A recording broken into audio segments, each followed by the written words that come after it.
Now give us your top 5 most talented teams in the history of the National Football League. We'll have you start at number 5. What better place to start? You bet, man. I'm going to go recent vintage. I did these all since the merger, and we did one per decade. So I'm going to start with our most recent decade, the 2013 Seahawks, my nominee for the most talented team, 5th most talented team. Now, this is the one that beat Denver badly in the Super Bowl. We saw that. Trail Davis, you might have been watching that game closely. I think you would have made a 7-point swing in that game. 7? Yes. You told me 17 before. I'd say 3. I changed my mind. You see Richard Sherman right there, Cam Chancellor, Earl Thomas, all young players on that team. Russell Wilson, year 2. And the other thing I liked about this team, because I almost picked their 2012 team, is that Dan Quinn was their first-year defensive coordinator. Young talent to me includes the coaching staff. Look what he's done for the Falcons. This is my number 5 team. All right, that's number 5, and we're going in sequential order down to 1. So, of course, next, number 4. Who is it? Yeah, I got the New England Patriots from 2004. So I'm talking about the 2000 to 2009 decade.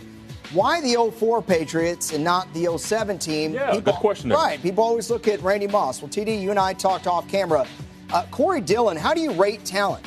Is Corey Dillon as talented as Randy Moss? Because in my mind, he is. He helps you close games out. And he gets overrated. Excuse me, underrated. Nobody looks up at Corey Dillon right now. But I still, man, 2014 as your top 5 of all time. Let me make a case here, okay? Because they had Rodney Harrison. They had Ty Law, who I think is underrated, should get more Hall of Fame votes. They had 3 number 1 picks starting on the defensive line. They had Willie McGinnis. The 2017 did not have the talent on the defensive side of the ball. And why do you think they lost the Super Bowl? That was a big part of it. To me, the 04 team more talented. Corey Dillon played for 10 years, right? Yeah. 10 years in the league, right. So maybe he'll get into Canton because apparently all you need is 7 good years these days.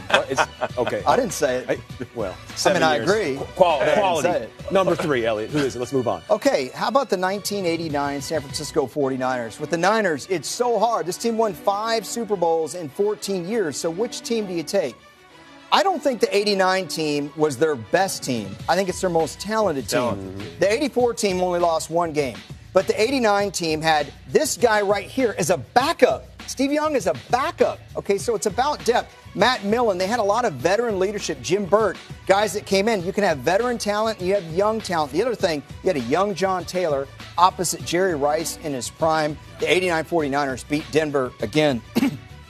55-10. Yeah, I can live with that one. But the Niners I can live with. I still question your Patriots. And you have to explain, too, that you have to take them from each decade. Because otherwise, it's not the top 5 of all time.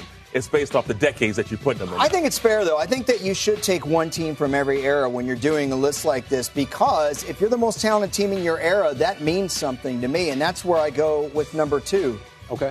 The 1992 Dallas Cowboys, there were so many teams in the 90s that had a ton of talent. The Green Bay Packers come to mind. The 49ers, we just talked about it.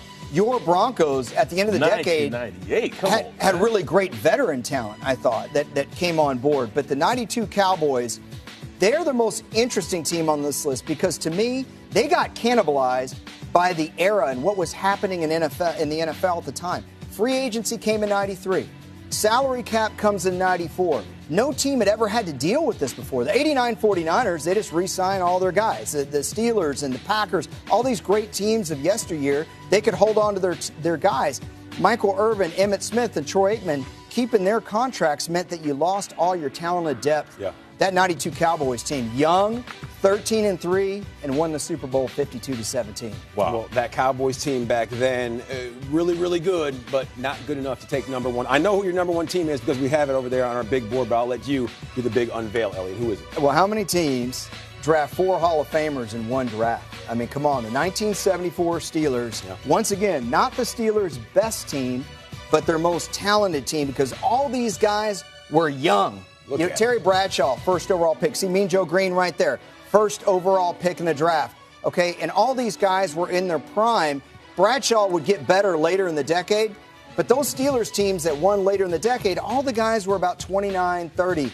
In football terms, that's getting up there a little bit. In 1974, they're all in their mid-20s, and even though it wasn't their best team, I think it was their most talented team and the most talented team of all time. Oh, who's your honorable mention? What I'm not saying, I don't see the 85 Bears, and people are going to question that. The Dolphins, the only undefeated team in their history.